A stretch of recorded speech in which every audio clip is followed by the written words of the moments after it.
Welcome back, everybody. Our next guest is one of America's busiest magicians and illusionists. But his real magic comes from the positive messages he leaves with you, and we're glad that he's here with us today. Please welcome to the show, the magician with a message, Mr. Eric Anderson. Eric, nice to meet you. How are you, my friend? I'm fantastic. Listen, we are excited about this this interview and the great things that you're going to show our audience and teach me in just a little bit. But first, give our audience a little idea of who Eric Anderson is. I've lived here in Atlanta for the past 17 years. I'm from California originally, but I've moved here 17 years ago and was adopted. Didn't quite work out the way it was supposed to. Grew up in foster care, and today I'm a magician, and I, entertain audiences with a message, and I've been doing that for the past 16 years. You know, it was interesting when we were talking a little bit. You talked a little bit about how you told me how you got started. And I thought that was a very interesting story, and the story of you being a foster child. Right. How all of that kind of transpired. Can you share that with our viewers? Yeah, sure. My adoptive father was playing cards with some friends one day, and I was, as a young kid, I was fascinated by the shuffling of the cards. So I said, "Can you show me how to shuffle?" And he gave me a deck of cards and said, "Well, go figure it out." So I went to my room and figured it out. And you figured it out. Figured it out, and figured out how to shuffle, cut cards with one hand, and do some other interesting stuff. And then he taught me a very simple magic trick with cards. And from that day on, I was hooked. You know, it's amazing how things that you are taught by your father, your mother, whoever it is, have such an impact on you. Right. But you also said that magic saved your life. Yeah. How? Well, in growing up in foster care, I was headed off in a few different directions, and magic gave me something to focus on. And so when I was actually able to kind of deconstruct what magic taught me, I learned basically two things. First, if you remove the entertainment side out of it and focus on the creative side, magic is about problem solving. It's about problem solving, so which is an interesting life skill to have. And second, on the entertainment side, if you magic is about changing people's perception of reality. So when I realized I had some changes to make in my life, I realized I had to change how I perceive myself. And once I did that and understood what I needed to do to, somewhat move my life forward, that's when everything completely changed for me. See, for the better. And that is great. And I can imagine in the foster care system, so many children don't, what's it like for them in there? How do you get them to change their perception about who they are? Well, it's a huge challenge, primarily because of the situation they're in, why their situation, and why they're in this situation. And oftentimes they're in there for a variety of different reasons. Right. So it's important to try to connect with them as an individual and take it from there. So in my case, it was, I had a love for magic.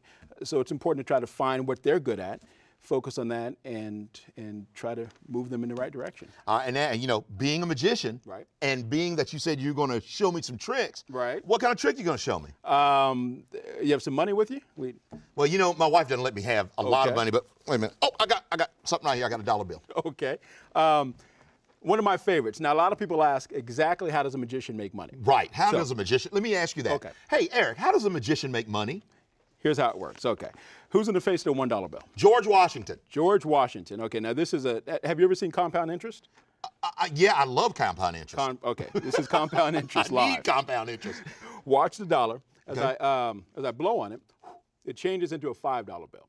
Now, what's neat about that is you can take the 5, double that, and it changes into a 10. I could take the 10, rub my fingers across it, the 10 changes into a 20.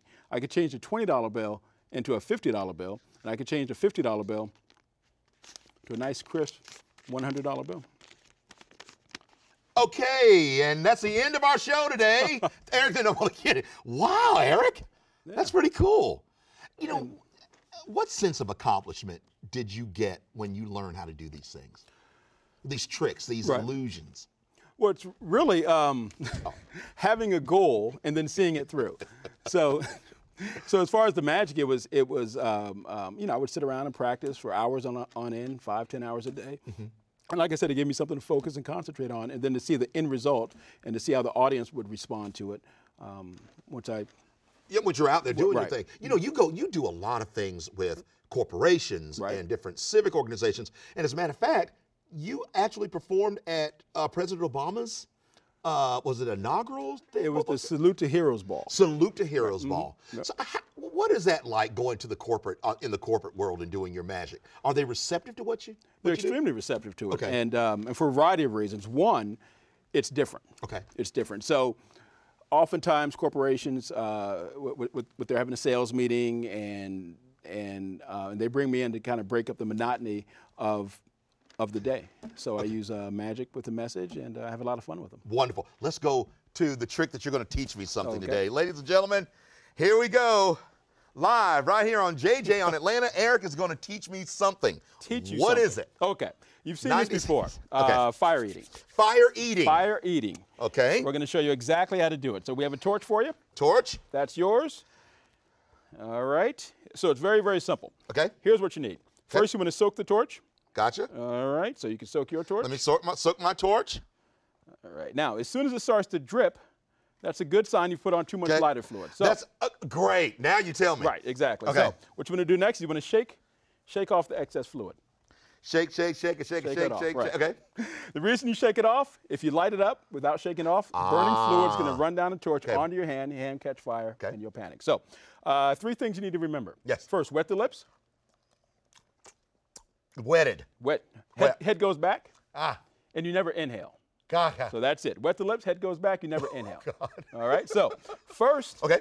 if you put yours to the side for a second, Yes, I will sir. prove to you it's not going to burn, and then you'll do it. So if you Gotcha. kind of relax, brief moment, okay, wet the lips, head goes back, tongue out. Trust me. Did that burn? Wow. No, it didn't. That was wild. That's it. It's as simple as that. Okay, 15 So, seconds. All right, here we go. Okay, so torch high into the air, wet the lips. Head goes back, aim the torch for your mouth open. Okay, let's try like this. Okay. As soon as I light it, right in and close your mouth until I say okay.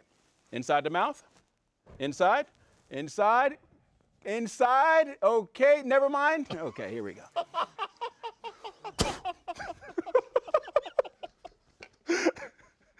Now, folks, that was real live television right here. Eric, did I get it close? It was close. It was close. But not what it was supposed to be. You know what? You at least helped me do Right. something, and that will be on television for the remainder of life. For Eric, life. thank you for your time. Well, thanks a Thank you lot. for coming out and teaching me a trick that I know that I'm not going to do ever again. Right. Thanks a lot. I appreciate We you appreciate it. having me. Thank Y'all, we'll